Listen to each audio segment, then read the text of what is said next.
everyone, this is Tyla from the F.W. de Klerk Foundation, and you're listening to the Constitution at Work podcast, the series for people interested in constitutional matters and transformation in South Africa.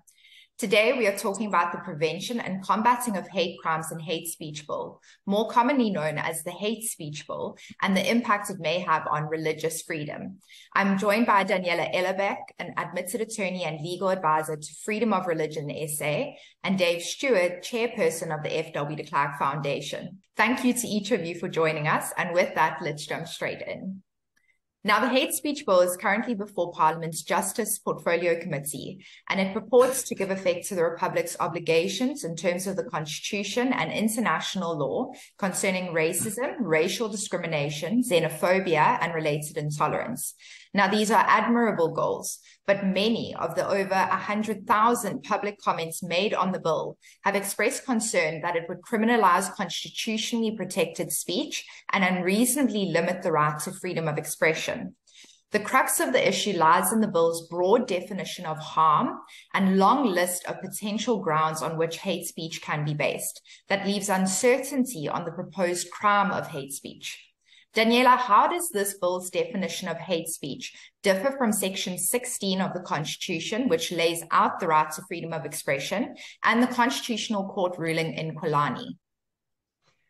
So, Tyla, this bill essentially took the Promotion of Equality, Prevention of Unfair Discrimination Act, which we'll just call the Equality Act, definition of hate speech, and copy-pasted it into a criminal law and simply changed an or to an and said, okay, no, but now we are constitutionally compliant with what the Concord said in the Kwalani matter. Now, to give a bit of context here, the Promotion of Equality and Prevention of Unfair Discrimination Act, the Equality Act, prohibits hate speech, but it doesn't criminalize it. And in Kwalani, the constitutionality of the Equality Act's prohibition of hate speech was challenged. And what the Concord found was that the Equality Act's prohibition of hate speech went far wider than Section 16(2)(c) of the Constitution. Because as we all know, we have certain fundamental rights that are entrenched and protected by our Constitution and which can only be limited by laws of general application, so laws that apply to everyone in the Republic, not only certain groups or certain people, and that meet a certain set of criteria set out in Section 36. So the court looked at the Equality Act's prohibition of hate speech, which, bear in mind, is just a civil prohibition. It's one where you can be ordered to apologize, pay a fine, or a number of other creative solutions. So you don't commit a crime, you don't get a criminal record, you don't go to jail in terms of the Equality Act if you commit hate speech. So the court looked at this prohibition of hate speech in a civil law and said it was still too wide. It went far beyond what the Constitution says is unprotected speech and started limiting the right to freedom of expression. Now, freedom of expression is protected speech. The state is mandated to protect that right. It's mandated to promote that right. And it includes every form of speech except, and this is what Section 16(2) says, propaganda for war, incitement of imminent violence, emphasis on imminent, and hate speech, which the Constitution defines as the advocacy of hatred based on 4 grounds, namely race, ethnicity, gender, or religion, that constitutes the incitement to cause harm.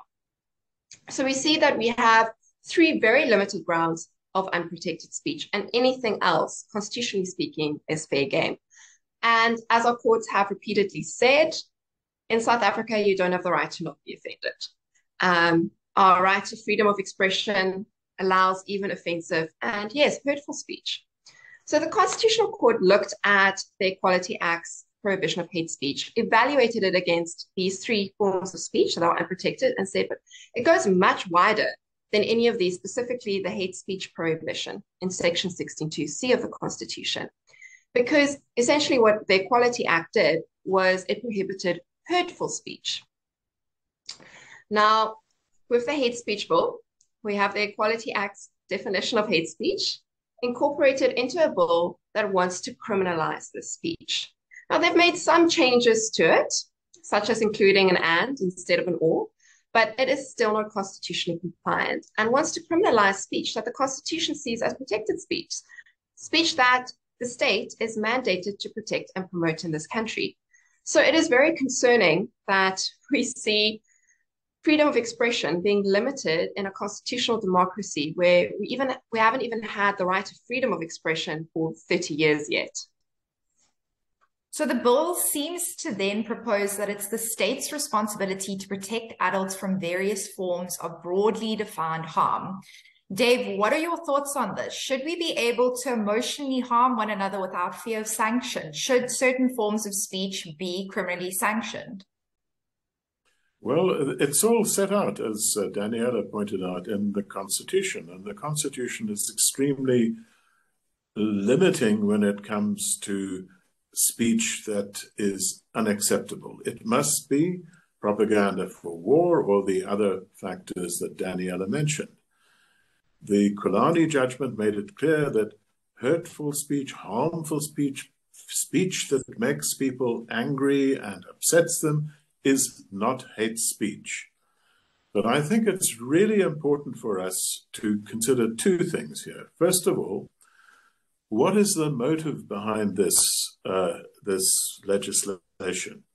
It is not, as the bill asserts, to bring it into line with South Africa's requirements in terms of the International Convention on the elimination of all forms of racial discrimination, because this bill does not follow the guidelines laid down by the international community for hate speech. In particular, the ICERD, the International Treaty on the Elimination of Racial Discrimination, says in their guidelines on hate speech that one has to be very, very careful in sentencing people criminally for hate speech unless it's an egregious matter with a very high-profile person. So this fact that people can go to jail, can be imprisoned and become criminals for what they say, could have a chilling effect on all communication in South Africa, all published communication.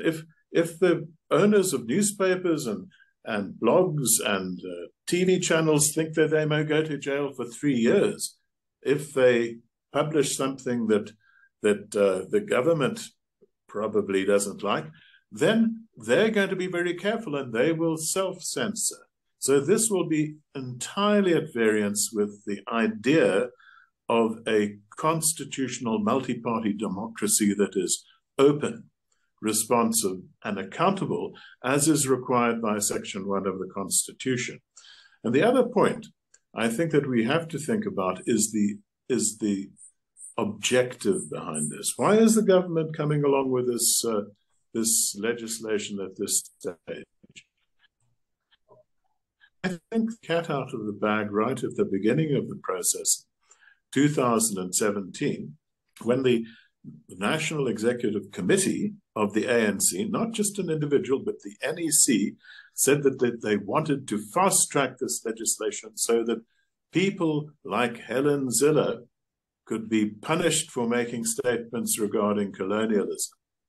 So I think we must realize how extremely dangerous this legislation is, not only to our right to express ourselves, but to the whole idea of a constitutional democracy. Indeed, Dave, there can be no genuine democratic system without freedom of expression. Yet it seems internationally there is a move to criminalize hate speech. In Germany, similar legislation has seen over 1,000 people's homes raided and devices confiscated. And Daniela, I note FOIS's recent interview where you discussed the European Union's similar move to criminalize hate speech, adding it to a closed list of crimes such as terrorism and human trafficking. But as you aptly put it, what does hate speech mean? Is there consensus in the international arena on this definition? Tyla, I'm very pleased to hear that you have listened to that interview. That is wonderful. We'll definitely link it in the video as well for viewers. Thank you. No, there is no international consensus on what hate speech is. So it's very interesting because I want to pick up on something that Dave said, which is in terms of I said, you know, there needs to be a very high threshold for things to be criminalized. The UN itself, as a body made up of member states, has said, you know, more speech is the solution to hate speech. Partly, I believe, because hate speech is such a difficult thing to define. There is no definition that's easy to come by that everyone agrees on. And that's the massive problem with this bill, which I'm sure we'll dive into now. This massive problem is how it defines hate speech that it wants to criminalize. And yes, so in spite of the fact that the UN's official position and as set out in their rebut plan is more speech is the solution to hate speech and extremely high threshold for criminalization that constitutes various factors that need to be met, that none of which are addressed in this bill that is currently in front of Parliament. South Africa still seems to want to criminalize speech. And I have to say it's very concerning because I was recently looking at some of the apartheid legislation, such as the Publications Act of the 1970s.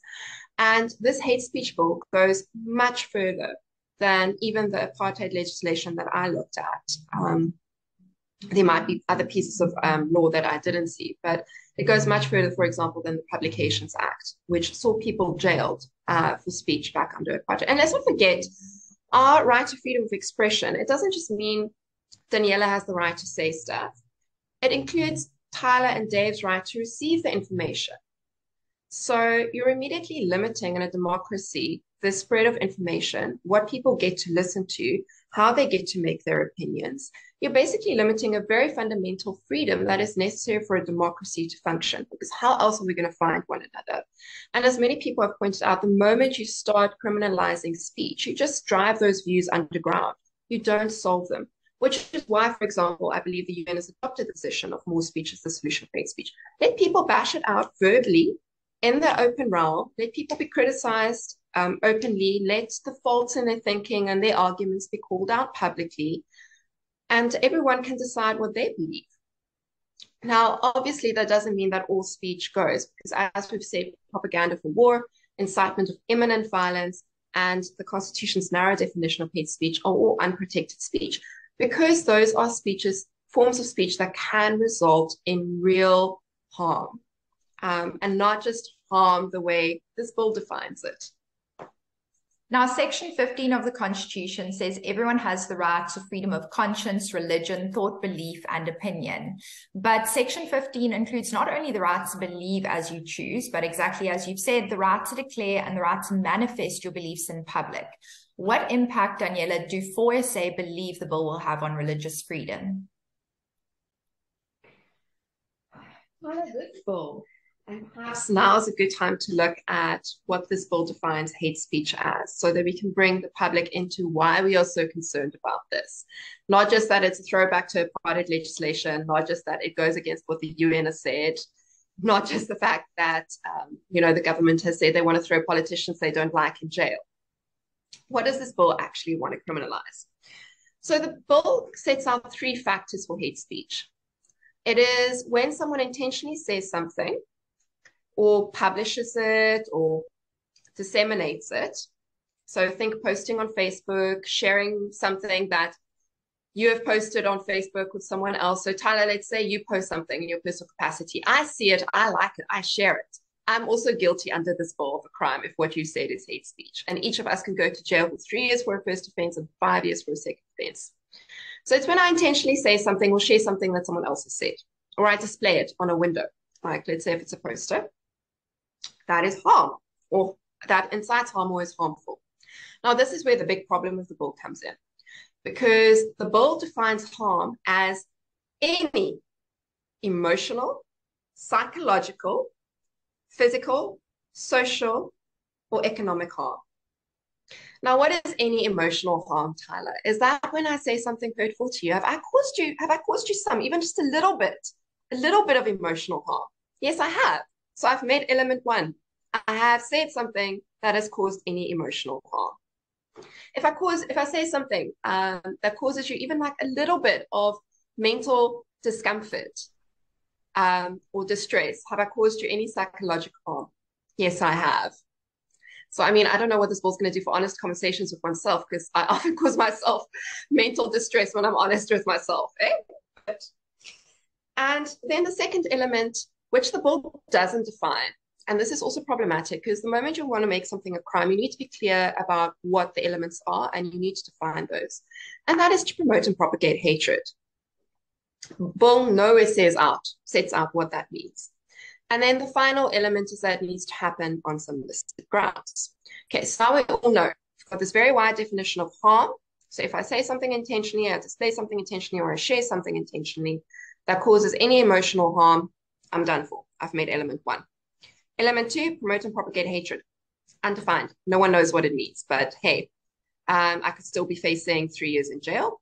And if it is on one of the listed grounds, then I've made all 3 elements for hate speech, and off to jail I go. Now, I mean, I think it's also important to point out that this bill doesn't protect private conversations. So what that means for displays of certain things in one's own home, private conversations between family members and friends, that is unclear. And that is in spite of the Concord in Pelani saying that private conversations and private communications should be exempt from hate speech. No such exemption is found. So let's look at some of the religious expressions. As you have said, right to religious freedom includes the right to express your beliefs publicly, share them with the world, live your life according to them, not be punished for what you believe, not to be forced to do something against what you believe, and also to disseminate your beliefs publicly. So what does this very wide definition mean for religious expression?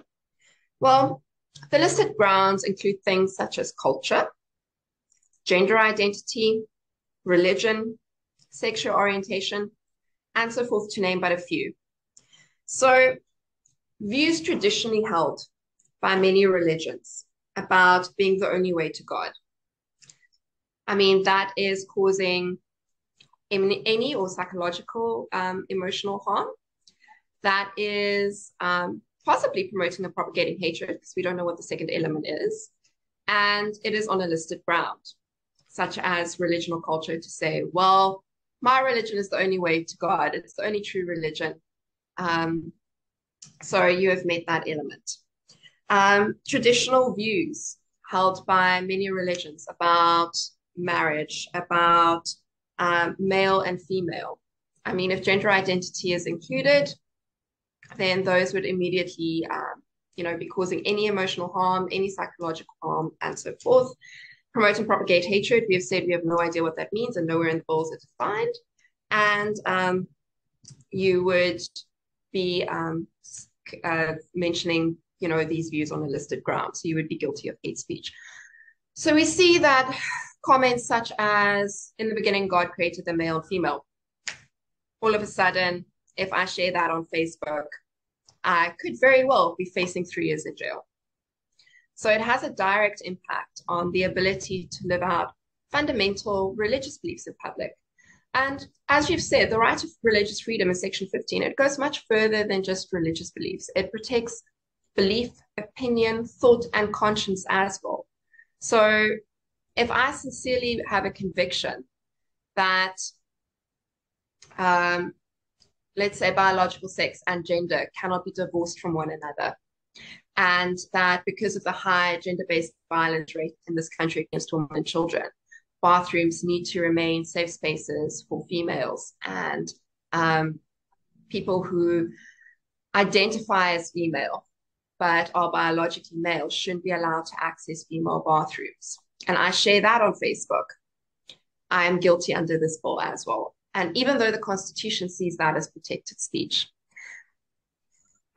Dave, so how do you respond to Daniela? And I think specifically, how would the state respond? Because Daniela makes such a good point in terms of the scripture that religious communities follow and adhere to and speak to versus the rights of LGBT communities and the violence that is perpetuated to them by some. How does the bill deal with this? How should the state deal with this? And does Section 16 of the Constitution give us a strong enough remedy to reconcile different views and protect rights? The bill, as it is now drafted, poses a direct threat to many established religions. The reality is that, for example, the Roman Catholic Church does not ordain women. If the bishop or archbishop of Cape Town or whatever it is were to propagate that idea that it is not acceptable for the Roman Catholic Church to ordain women, that might be regarded by many women as an enormous insult to them, and harm to them psychologically. It might be interpreted as affecting the economic rights of Catholic women and all sorts of things like that. And of course, that would lead to the destruction of religion if it were ever implemented as it is envisaged in this bill. Now, there is, of course, an exemption in the bill for certain kinds of expression. There, for example, proselytizing, expressing religious views, but then only within the confines of a church, or when you're actually trying to convert people, not just in general conversation, also artistic expression in the theater and plays, also certain journalistic expression, also scientific communication and the communication of views relating to scientific points. But then why should these people have greater rights than ordinary citizens in South Africa? Why should artists and actors and scientists have a right to freedom of expression greater than any citizen in a free society? It makes no sense at all. And once again, I think the question that must be asked is, what is the purpose of all of this? The protection in Section 16 has served us very well so far. We have the PUDA, we have the Equality Act to protect people from really egregious language. That is all in place. Why is the government coming along now with this legislation that could so seriously affect the nature of our constitutional democracy? Dave, you raised the religious exemption clause and the list of other exemptions. Daniela, what was 4SA's reaction to this religious exemption clause? Is it strong enough? So, Tyla, I want to say that the very first version of the bill, drafted by the Department of Justice, didn't even have a religious exemption clause in it. And it's only included now in this version of the bill because the religious community, partly as a result of 4SA's work, sent in submissions to the department saying, please don't criminalize us for expressing our religious beliefs. So I just want to say to listeners and viewers, your voice matters. Please participate in the public comment process when the departments or parliament open up public comments. It really makes a big difference. Tyla, in answer to your question, we are happy that there is a religious exemption clause, but we are concerned that it isn't strong enough. Firstly, it's nullified by bad drafting, to be honest, because it's quite circular in its reasoning. Essentially, it says, you're not guilty of hate speech if you share a view that is based on the interpretation, the proselytization, so the sharing, or evangelizing, or espousing of any religious tenet, belief, teaching, doctrine, or writing. But you're not guilty of hate speech if you do that to the extent that you don't advocate hatred. Okay, so we've already said that is an undefined element. That constitutes incitement to cause harm. And we've already said any emotional, psychological, physical, social, economic harm is defined as harm. So essentially, you're not guilty of hate speech for sharing religious beliefs as long as you don't propagate hatred, undefined, and cause any emotional, psychological harm. So it's very concerning because essentially it's nullified by bad drafting because it means nothing. And secondly, it's been open to multiple interpretations, even multiple interpretations by the same person. So it's very concerning because we've had the Deputy Minister of Justice say to Parliament that it would only apply to statements made from the pulpit, as David said. And in another meeting with Parliament, that same deputy minister has said that no, it will apply if you're evangelizing on a street corner, but not if you and I were to go and have a drink at the bar and I'm sharing a belief with you at the bar. Then it wouldn't apply. So this is where it starts getting very dicey because, I mean, again, we're criminalizing something. We're going to be sending someone to jail for 3 years for speech in a country that is supposed to be a democracy. And I mean, that for me just harkens back to state of emergency vibes. It is extremely concerning that we're even considering this in a democracy. And that person is going to sit with a criminal record for the rest of their life. And everyone else in the community is going to self-censor. No one's going to say what they think. They're going to be too scared to say what they think. And what does that mean for us, for finding one another in our very diverse democracy that is supposed to be tolerant and where we're supposed to celebrate diversity? And we're not supposed to have this nanny state with the government being the parent who decides what can be said and when it can be said and how it should be said and who gets to say what. So are there other remedies available to deal with hate speech? We've spoken about Section 16, but are there other remedies that we can use instead of this bill? So remember that Section 16 doesn't make any forms of speech illegal. It just says these are unprotected forms of speech. So the state can regulate them without having to meet the Section 36 requirements, which we've mentioned, because Section 36 of the Constitution basically says that as soon as the state wants to limit any of the entrenched rights in the Bill of Rights, it can only do so by a law of general application, law that applies to everyone equally, and only if it meets certain factors set out there that the courts have to consider.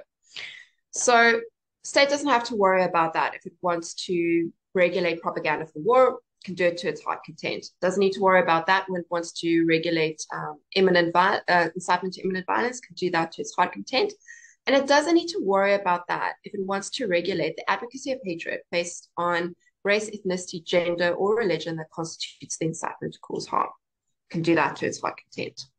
Problem is when it wants to start regulating outside of that, it infringes into grounds of protected speech, and then it needs to meet the Section 36 requirements. And one of those Section 36 factors is other remedies available, essentially. Is this criminalization of freedom of expression the least restrictive option available? And one of the things the court will consider there is, are there other remedies? And yes, there are. Not only do we have the Equality Act that says that okay, we can order you to pay a fine, to apologize, and a myriad of other very creative solutions aimed at reconciling the public to one another, which I would suggest and submit is the correct position to take in our democracy, where we can find one another.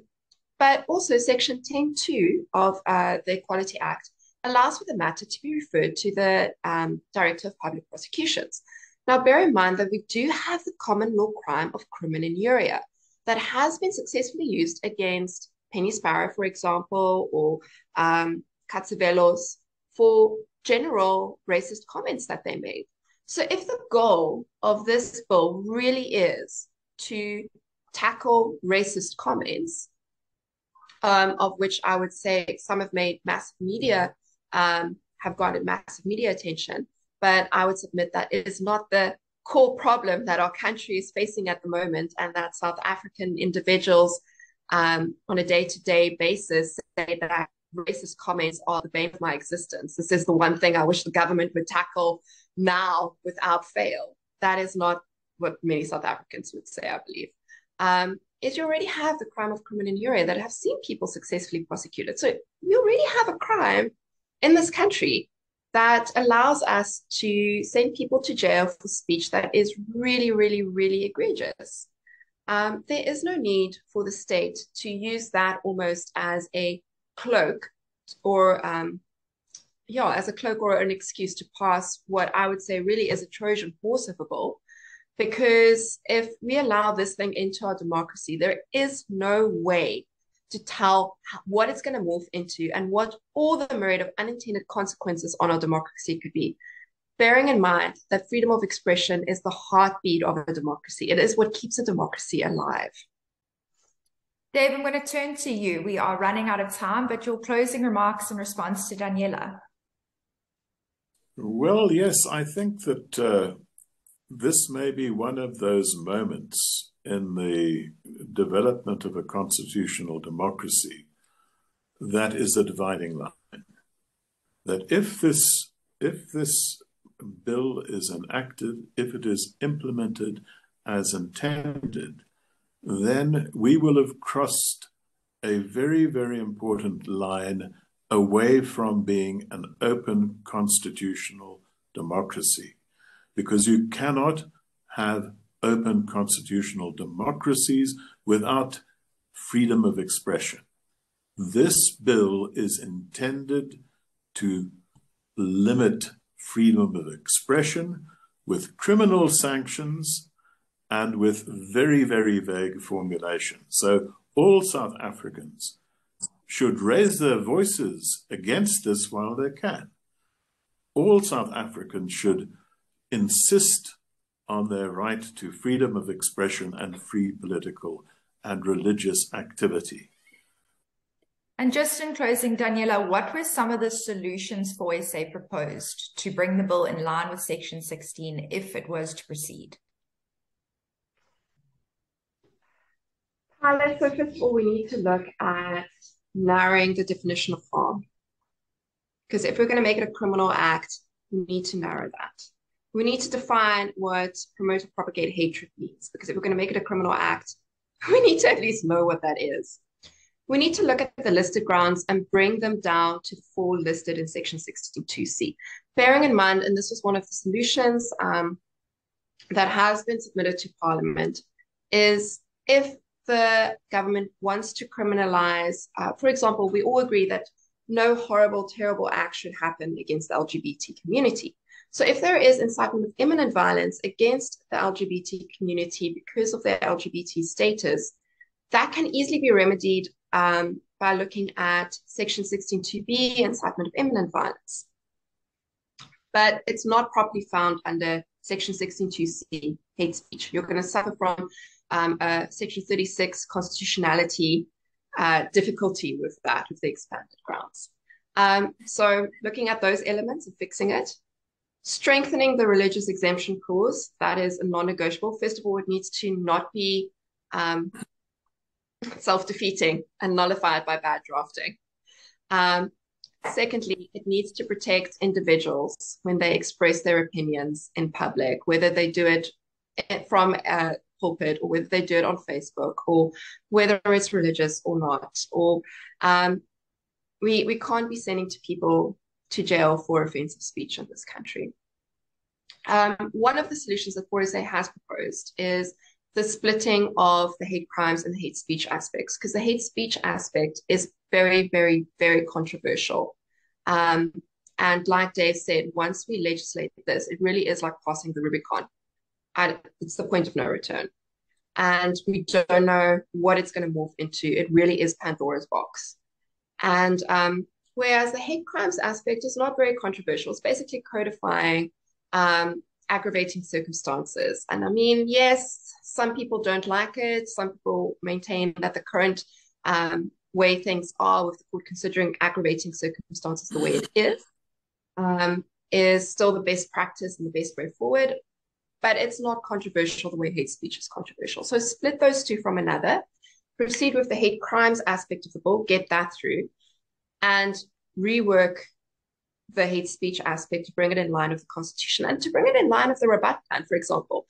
I mean, one of the things the Rabat Plan says is that there needs to be a direct causal link. If you're going to send Daniela to jail for something she says, there needs to be a direct causal link between what Daniela said and the harm suffered, which is currently not even a requirement in the bill. Well, thank you, Daniela, and thank you, Dave, for joining us. And thanks so much to our audience as well for joining us for this episode of the Constitution at Work. Remember to like, subscribe, and turn on post notifications to be alerted when our next video is up. If you have feedback on today's episode, please feel free to have your say in the comments section. You can also follow us on Facebook, Instagram, LinkedIn, and Twitter at FW de Klerk Foundation to keep up with our latest news. We look forward to checking in again soon. Bye.